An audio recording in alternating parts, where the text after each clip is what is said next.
A Bad Case of Stripes by David Shannon.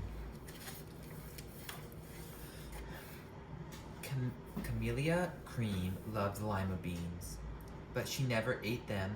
All of her friends hated lima beans, and she wanted to fit in.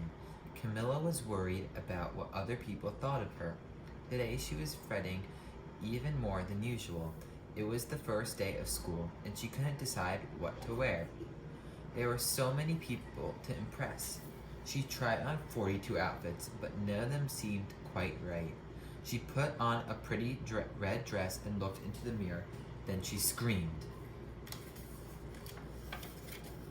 Her mother ran into the room and screamed too. "Oh my heavens," she cried. "You're completely covered with stripes." This was certainly true. Camilla was striped from head to toe. She looked like a rainbow. Mrs. Cream felt Camilla's forehead. "Do you feel all right?" she asked. "I feel fine," Camilla answered, "but just look at me." "You get back into bed this instant," her mother ordered. "You're not going to school today." Camilla was relieved. She didn't want to miss the first day of school, but she was afraid of what the other kids would say. She had no idea what to wear with those crazy stripes. That afternoon, Dr. Bumble came to examine Camilla. "Most extraordinary," he exclaimed. "I've never seen anything like it. Are you having any coughing, sneezing, runny nose, aches, pains, chills, hot flashes, dizziness, drowsiness, shortness of breath, or uncontrollable twitching?"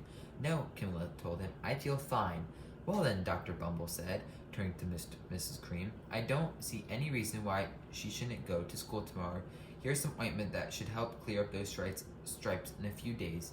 If it doesn't, you know where to reach me," and off he went. The next day was a disaster. Everyone at school laughed at Camilla. They called her Camilla Cran and Night of the Living Lollipop. She tried her best to act as if everything were normal, but when the class said the Pledge of Allegiance, her stripes turned red, white, and blue, and she broke out in stars. The other kids thought this was great. One yelled out, "Let's see some purple polka dots." Sure enough, Camilla turned all purple polka dotty. Someone else shouted out, "Checkerboard," and a pattern of squares covered her skin. Soon, everyone was calling out different shapes and colors, and poor Camilla was changing faster than you could change channels on a TV. That night, Mr. Harms, the school principal, called. "I'm sorry, Mrs. Cream," he said. I'm going to have to ask you to keep Camilla home from school. She's just too much of a distraction, and I've been getting calls from the other parents. They are afraid those stripes may be contagious." Camilla was so embarrassed. She couldn't believe that 2 days ago everyone liked her. Now nobody wanted to be in the same room with her. Her father tried to make her feel better. "Is there anything I can get you, sweetheart?" he asked. "No, thank you," sighed Camilla. What she really wanted was a nice plate of lima beans, but she had been laughed at before. She had been laughed at enough for one day. Well, yes, I see," Dr. Bumble mumbled when Mr. Cream phoned the next day. "I think I'd better bring in the specialist. We'll be right over." About an hour later, Mr. Bumble arrived with 4 people in long white coats. He introduced them to the Creams. "This is Dr. Grop, Dr. Sponge, Dr. Cricket, and Dr. Young." Then the specialist went to work on Camilla.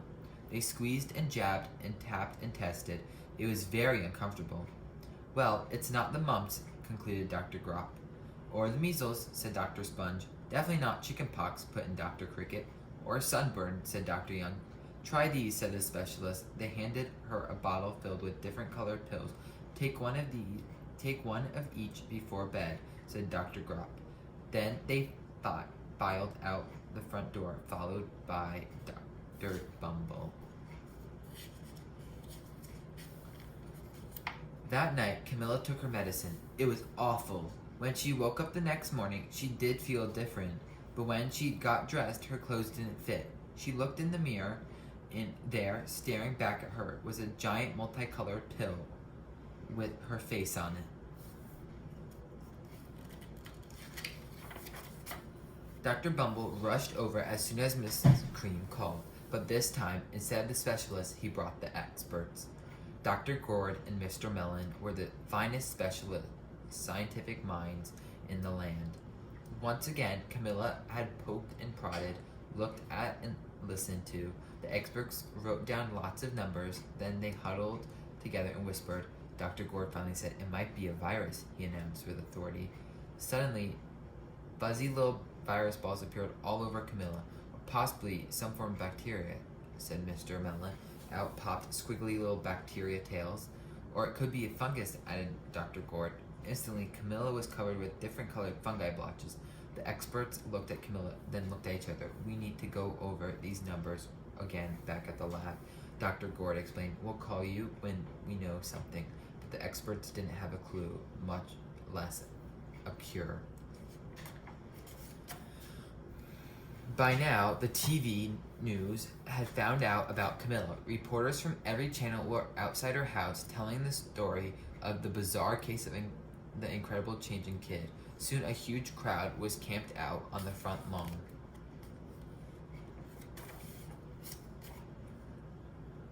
The creams were swamped with all the kinds of remedies from psychologists, allergists, herbalists, nutritionists, psychics, an old medicine man, a guru, and even a veterinarian. Each so-called cure only added to poor Camilla's strange appearance until it was hard to even recognize her. She sprouted roots and berries and crystals and feathers and a long furry tail, but nothing worked.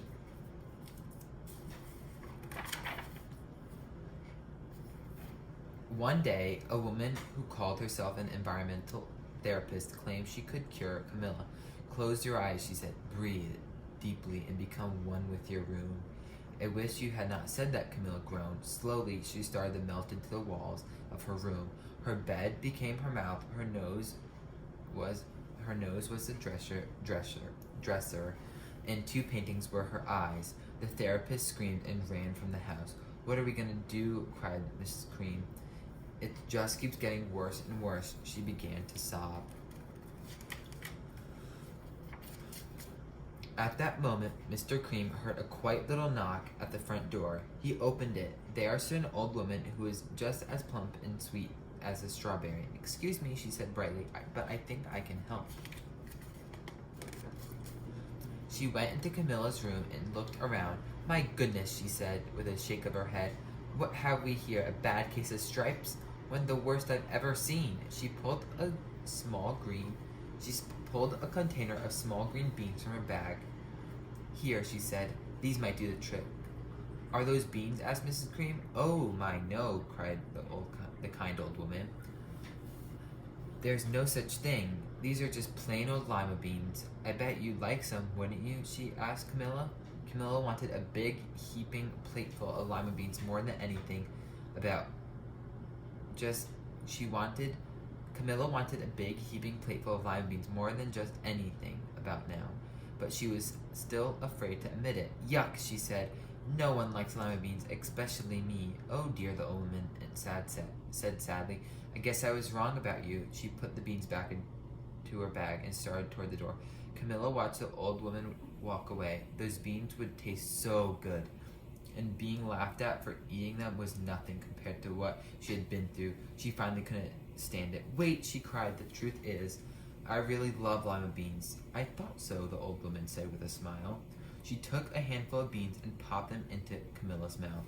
"Mmm," said Camilla. Suddenly, the branches, feathers, and squiggly tails began to disappear. Then the whole room swirled around. When it stopped, there stood Camilla, and everything was back to normal. "I'm cured," she shouted. "Yes," said the old woman. "I knew the real you was in there somewhere." She patted Camilla on the head. Then she went outside and vanished into the crowd.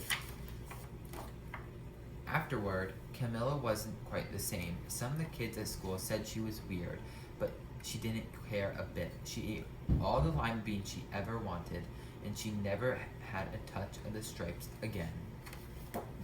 The end. And that is A Bad Case of Stripes by David Shannon.